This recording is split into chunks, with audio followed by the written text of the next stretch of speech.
Estamos en Pitahaya Bar para conversar con Fátima Toche, que es periodista, y Rodrigo Bedoya, que también, profesor universitario, tuitero, en fin, comparten ahí algunas actividades, para conversar sobre Asumare 2, ¿no? Que se ha convertido en un fenómeno. ¿Que era previsible, no era previsible? No lo sé. Pero tal vez ese sea un tema para iniciar la conversación, ¿no? ¿Qué creen ustedes? ¿Era previsible? Yo dudaba si es que iba a igualar el fenómeno de Asumare 1 o lo iba a superar. No estaba muy convencida, pero a los 2 días del estreno me di cuenta de que tiene para superar de largo tal vez a la primera entrega. De largo, porque han incorporado elementos en la película distintos a la primera que puede jalar mucho más gente incluso. Sí, yo también era bastante escéptico sobre si iba a superar a la primera, y ahora creo que no queda dura, ¿no? Creo que ha hecho la mitad de lo que hizo la primera en una semana. Y yo creo que ahí el gancho es muy efectivo, ¿no?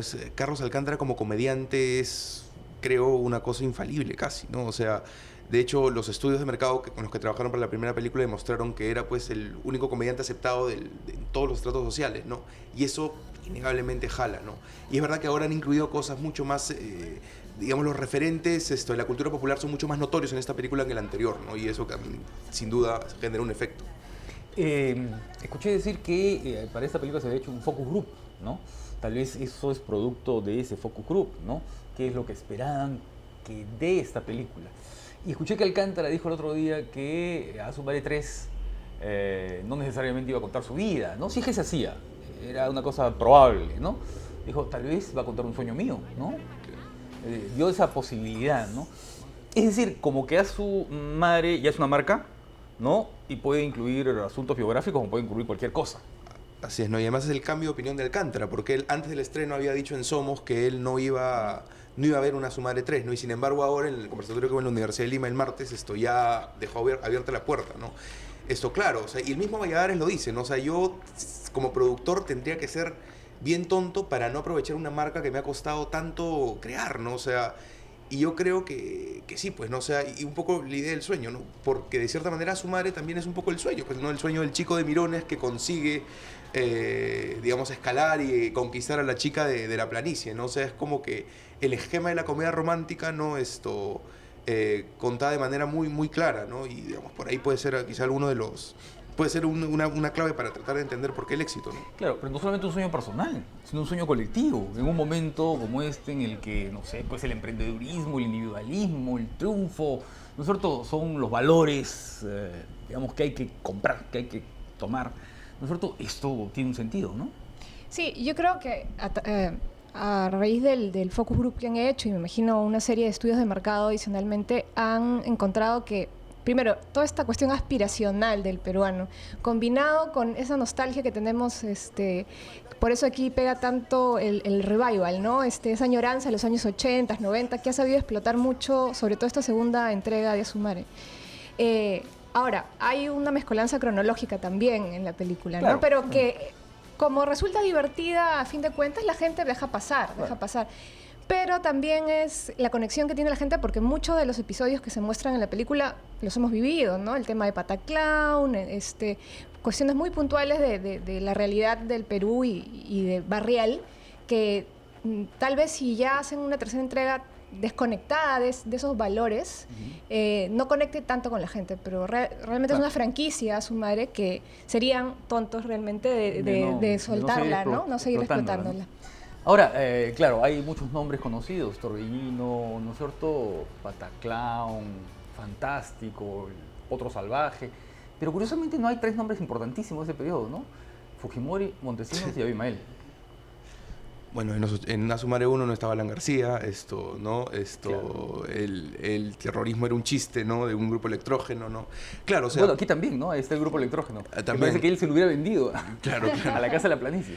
Claro, o sea, digamos, Asumare apuesta, ya hablamos de la saga, ¿no? Apuesta un poco como que a borrar un poco todas esas cosas que pueden ser más conflictivas, más de debate, ¿no? Y va de frente, pues, a aquello que quizás sirvió, y eso lo leí, me parece que de José Alejandro Godoy, que quizás sirvió para justamente olvidarnos de eso, ¿no? Que pueden ser los referentes culturales, ¿no? Los programas de entretenimiento, en fin, las discotecas de la época, ¿no? O sea, como que apuesta un poco ese imaginario popular que sirvió justamente quizá como evasión a esos momentos duros que le tocó vivir al Perú, tanto en los 80 como en los 90. Eso pasaba también en los 40, ¿no es cierto? Que era la evocación de una época en la que no existía ningún referente dramático, digamos, ¿no? Sería interesante comparar a los 40 con Las Malas Intenciones, que más o menos están ambientadas en la misma época, en el mismo lugar, más o menos, Chaclacayo, esa zona, ¿no? Pero en una estaba la presencia y en la otra no. Es como un poco, qué bien que estábamos, cómo nos divertíamos cuando estábamos tan mal, ¿no?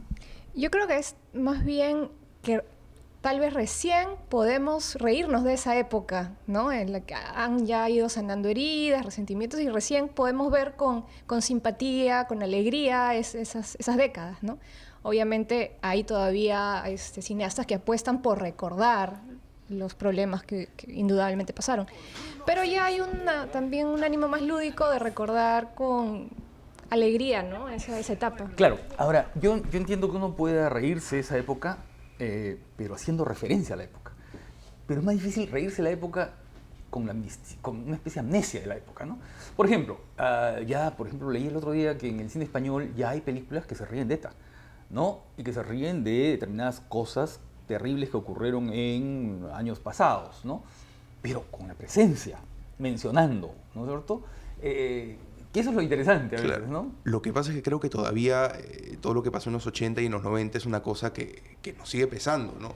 Y todavía podemos encontrar gente que, por ejemplo, critica la existencia del Museo del Museo de la Memoria, ¿no es cierto? O sea, para que vean cómo la cosa sigue no muy presente, ¿no? O sea, la llaga todavía está abierta, ¿no? Pero además es interesante lo que dices porque, claro, de cierta manera Asumar representa un poco qué bien nos reíamos cuando la pasamos mal, ¿no?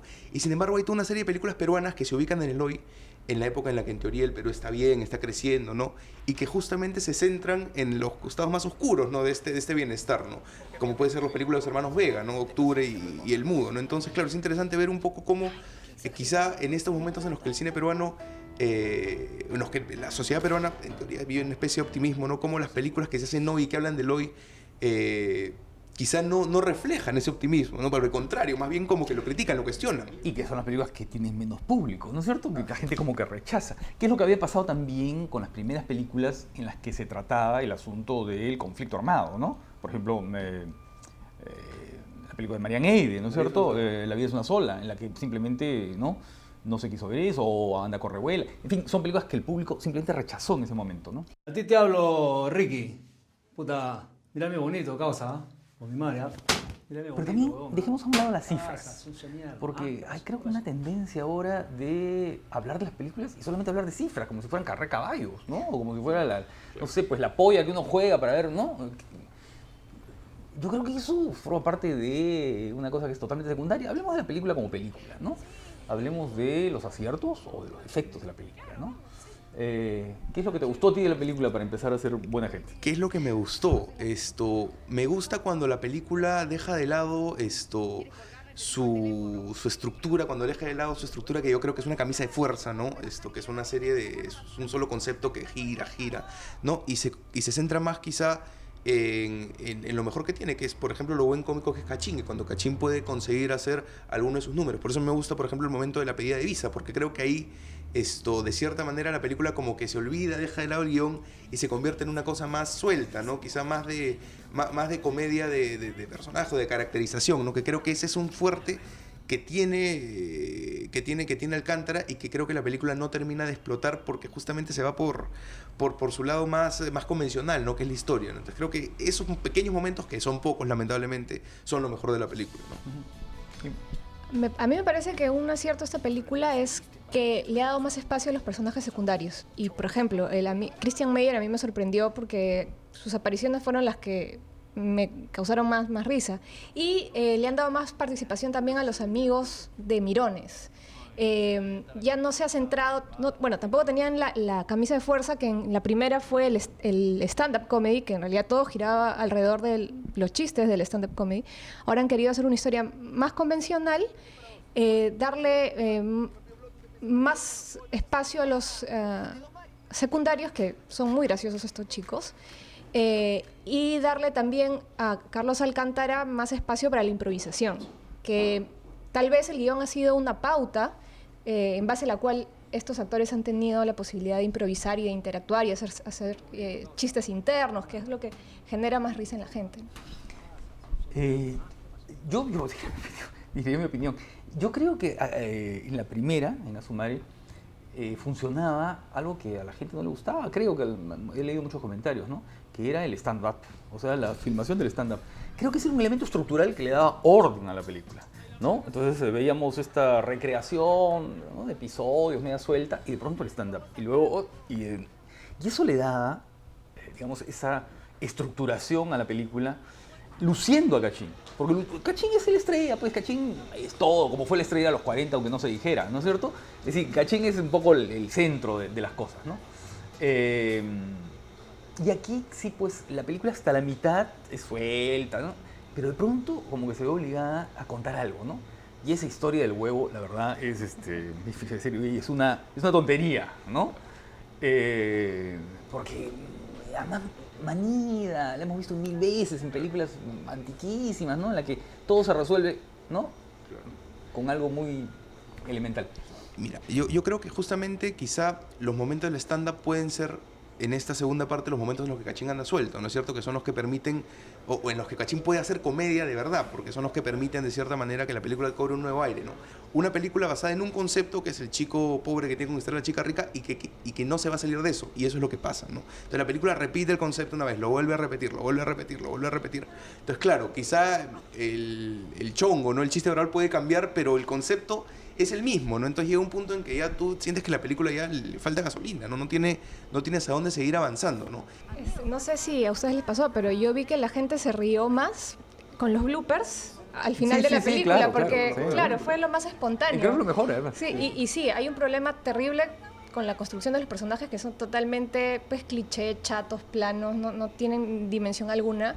Pero sí, porque han buscado caricaturizar a cada uno, a Meyer pues como galán, incluso los de Pataclown aparecen tal cual como en Pataclown, o sea, no han buscado ir más allá pues de la fórmula que creían que les iba a funcionar. Claro. A mí me gustaría verlo a Alcántara haciendo dos cosas. Haciendo comedia física, es decir, entrando por ejemplo aquí, tropezándose con esta pared, tirando abajo los vasos, tropezándose con nosotros. Es decir, ese tipo de comedia física, que es muy clásica en el cine, ¿no es cierto?, que va desde, no sé, pues desde los primeros cómicos hasta Benigni, digamos, pasando por Peter Sellers, ¿no es cierto? Y en otra cosa que creo que funcionaría muy bien es en un tipo de comedia popular a la italiana. Es decir, en esas películas de episodios, ¿no?, de pequeños episodios en las que él va encarnando diferentes personajes, ¿no? Que es un poco lo que aquí está apuntado, ¿no? De pronto aparece con otros rostros, aparece en el microbús, aparece en la embajada, ¿no?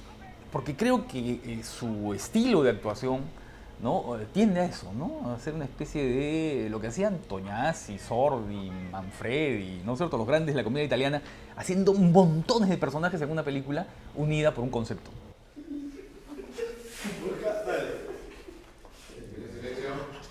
Ah, ña, ña, ña.